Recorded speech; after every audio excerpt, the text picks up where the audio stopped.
बिस्मिल्लाहिर्रहमानिर्रहीम। मुअज़्ज़ज़ सामीन व नाज़रीन, अहल तशय्युअ का अहल सुन्नत वल जमात से हमेशा ये सवाल होता है कि ये फ़िक़्ह जाफ़रिया को अपने किताबों में, अपने मजालिस में, अपने दरस व तदरीस के मौक़े पर तलबा को बयान नहीं करते। सबसे पहले हमें ये सोचना चाहिए कि वाक़ई उनका ये सवाल बनता है कि फ़िक़्ह जाफ़रिया को हम ज़िक्र क्यों नहीं करते।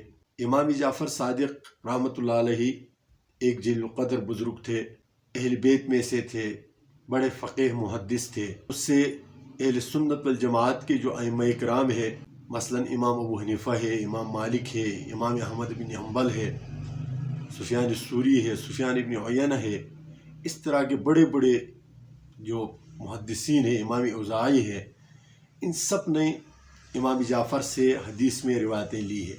सबसे पहली बात तो ये है कि ये हमसे सवाल नहीं बनता कि आप फ़िक़्ह जाफ़रिया को क्यों नहीं मानते। दूसरी बात यह है कि क्या अहल बैत का इत्तिबा ज़रूरी है, ख़ास कर उन मसाइल में जो मसाइल फ़ुरूई नौइयत के हो। उसूली तौर पर अहल बैत और सहाबा किराम के रिवायतों में कोई इख्तिलाफ़ नहीं है। फ़ुरूई इख्तिलाफ़ अइम्मा अहल सुन्नत वल जमात का आपस में भी है। मसलन इमाम अबू हनीफ़ा का एक मौक़िफ़ है, इमाम यूसुफ़ का दूसरा है, इमाम मोहम्मद का तीसरा है, इमाम शाफ़ी का अलग है, इमाम ज़ुफ़र का अलग है, इमाम अहमद बिन हम्बल का अलग है, इमाम मालिक का अलग है। ये ज़रूरी नहीं है कि जो फ़िक़्ह हनफ़िय्या को मानता है उस पर यह बात लाजिम हो कि वो फ़िक़्ह शाफ़ी को माने या फ़िक़्ह मालिकी को माने, या इनकार करने से तो कोई गुनाह लाजिम नहीं आता। इसी तरह इमाम जाफ़र सादिक़ है। तीसरी बात यह है कि इमाम जाफ़र सादिक़ रहमतुल्लाह अलैहि से जो अहादीस रिवायत की गई है वो तो सही सनद के साथ जो अहादीस है हमारे अहल सुन्नत वल जमात के तमाम किताबों में मज़कूर है और उनको मानते भी हैं। लेकिन जिस तरीके पर अहल तशय्युअ इमाम जाफ़र को मानते हैं, मसलन कि इमाम जाफ़र सादिक़ मामूर मिन अल्लाह थे, वो एक किस्म के शारे थे और उसकी बात कुरान और हदीस के तरह है। यह अक़ीदा न तो हमारे अहल सुन्नत वल जमात का है और न इस तरह के अक़ीदा रख कर कोई आदमी कामिल मुसलमान हो सकता है। इमाम जाफ़र सादिक़ से या दूसरे अइम्मा अहल बैत से जो रिवायतें उसूली तौर पर हदीस में हमारे जो कसौटियों पर और हमारे मीज़ान में दुरुस्त बैठती थी, वह हमारे मुहद्दिसीन ने, हमारे फ़ुक़हा ने रिवायत भी की है और उनको ली भी है। और जो अहल तशय्युअ का तरस है, रिवायत करने वाले के लिए कोई शर्त नहीं है मा सिवाय ये कि वो शिया होगा या अहल बैत में से होगा।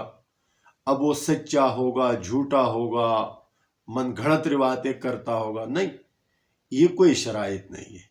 तो इस तरह की रिवायतें न तो हम लेते हैं और न हमारे अहल सुन्नत वल जमात के नज़दीक इस तरह की रिवायतों की कोई कीमत है, चाहे वो अहल बैत की तरफ मंसूब हो या किसी और इमाम की तरफ मंसूब हो। आखिरी बात यह है कि क्या अहल बैत के साथ फ़ुरूई इख्तिलाफ करना जायज़ है? तो बिल्कुल जायज़ है। अहल बैत का जो अहल तशय्युअ के नज़दीक जो सबसे पहला इमाम है वो इमाम हज़रत अली रज़ी अल्लाह तआला अन्हु को मानते हैं। जब हज़रत अली रज़ी अल्लाह तआला अन्हु के साथ फ़िक़ही और फ़ुरूई मामलात में और मसाइल में सहाबा किराम ने इख्तिलाफ़ किया और उम्मत ने उसी इख्तिलाफ़ में दूसरे सहाबा किराम के राय और दूसरे सहाबा किराम के इज्तिहाद को तरजीह दी है, तो दिगर अइम्मा तो उससे मर्तबे में बहुत कम है।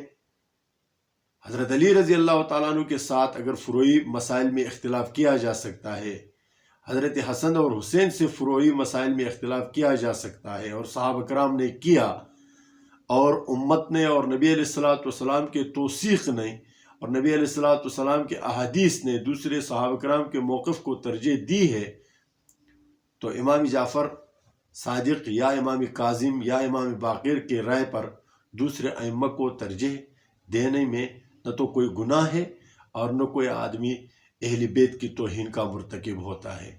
हमने जो फ़िक़्ह लिया है वो सहाबा किराम, उसमें अहल बैत भी है और दूसरे सहाबा किराम भी है, फिर फ़ुक़हाए मुज्तहिदीन, ताबीन, तब ताबीन और उनको हमारे मुहद्दिसीन ने यहाँ तक छानबीन की है कि अगर कोई रावी की ज़ाती हैसियत, ज़ाती मामलात भी मुहद्दिसीन की कसौटियों पर इमाम बुखारी, इमाम मुस्लिम, इमाम तिरमिज़ी, इमाम निसाई और इब्न माजा की शराइत पर पूरे नहीं उतरते, उससे हम रिवायतें नहीं लेते।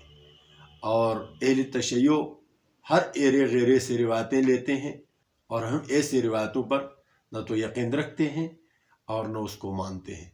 अल्लाह ताला हमें दीन को समझ कर उस पर अमल करने की तौफीक इनायत फरमाए। अस्सलामु अलैकुम व रहमतुल्लाहि व बरकातुहू।